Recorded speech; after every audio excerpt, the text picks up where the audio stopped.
C'était il y a 50 ans. Nous célébrions les premiers pas de l'homme sur la Lune. Un demi-siècle plus tard, le Grand Palais nous propose une exposition inédite de près de 200 œuvres dédiées à cet astre aussi énigmatique que mythique. Alors une occasion unique de découvrir toutes les facettes, cachée ou non, de la Lune, une traversée des arts, de la mythologie grecque à la conquête spatiale, de l'Antiquité à l'art contemporain qui couvre toutes les formes créatives ou presque, peinture, sculpture, photographie, vidéo, installation, avec, c'est une première, des œuvres créées sur mesure pour l'exposition.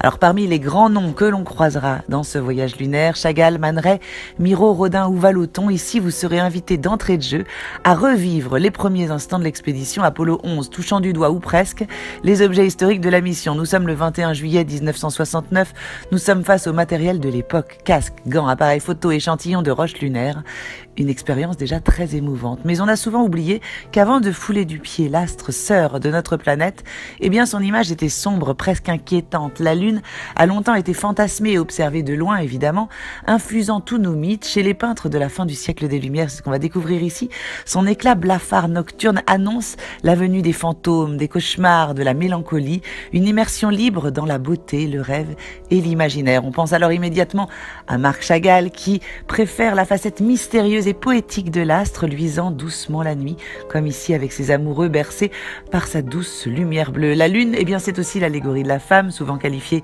de lunatique, rêveuse, inconstante, déroutante. Mais à quand une femme sur la Lune, nous demande Alexandra Mir ou Sylvie Fleury avec ses fusées en rouge à lèvres rose pailleté.